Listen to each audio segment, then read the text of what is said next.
Assalamualaikum warahmatullahi wabarakatuh. Selamat siang adik-adik semua. Gimana kabarnya? Bertemu lagi dengan Kak Lulu di hari Rabu ini. Nah, pagi ini kita akan mempelajari yang dinamakan dengan konduktor dan isolator. Sebelum kita belajar tentang konduktor maupun isolator, kita akan mengulas sedikit tentang materi yang telah lalu.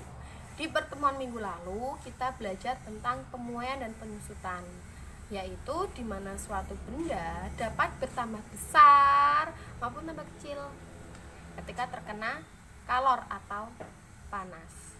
Benda akan bertambah besar ketika dia terkena panas atau terkena suhu tinggi. Tetapi benda akan tambah kecil ketika terkena dengan suhu rendah. Dari hal itu, kita akan belajar materi selanjutnya, yaitu tentang konduktor dan isolator. Konduktor dan isolator merupakan sifat suatu benda. Dalam hal apa, Kak? Dalam hal menghantarkan panas.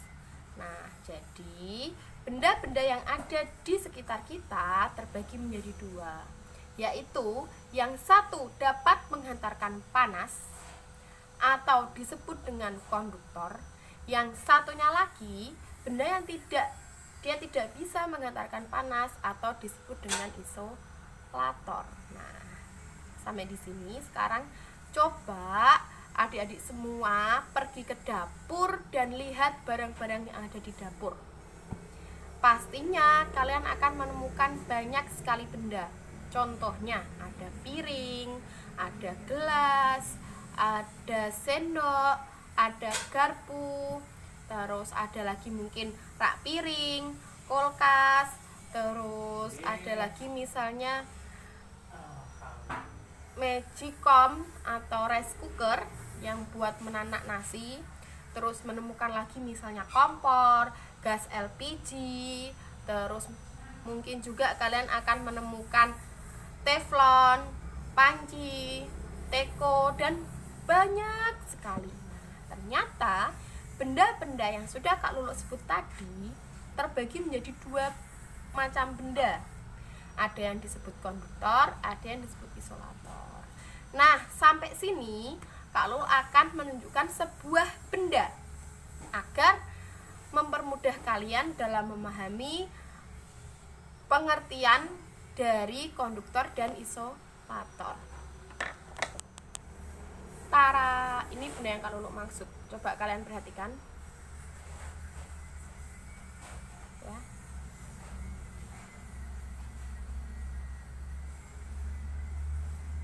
Ini bagian depannya, bagian belakangnya.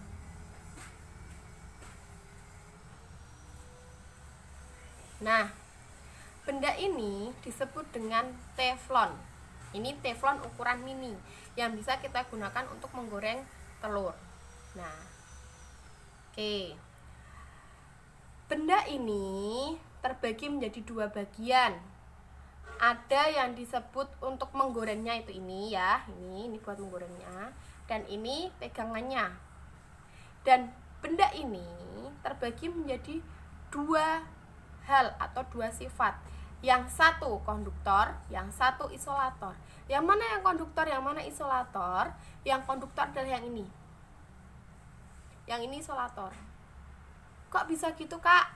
Nah, mungkin akan muncul pertanyaan seperti itu di benak kalian atau di pikiran kalian.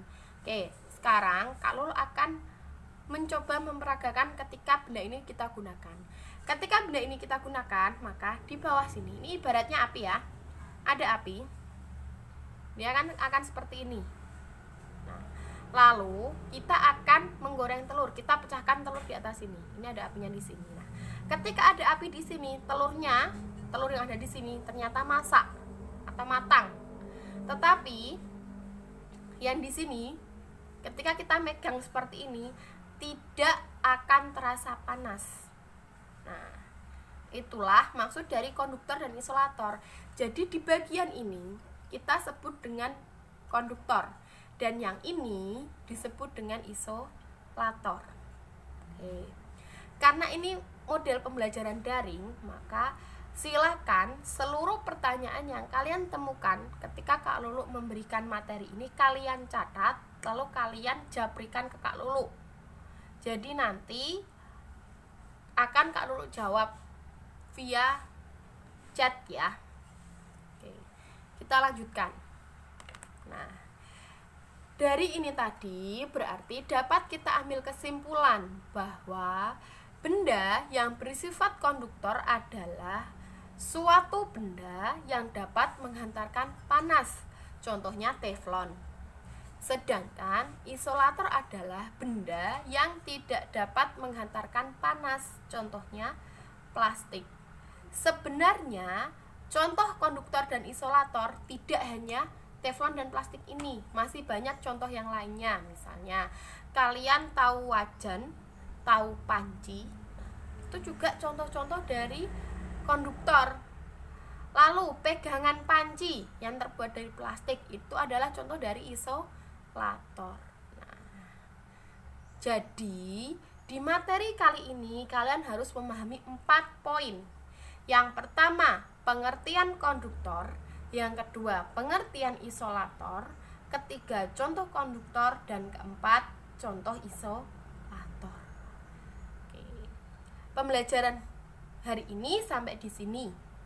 Kurang lebihnya Kak Lulu mohon maaf, dan Kak Lulu ingatkan lagi, setelah kalian menonton video ini, silahkan kumpulkan pertanyaan sebanyak-banyaknya dan tanyakan ke Kak Lulu.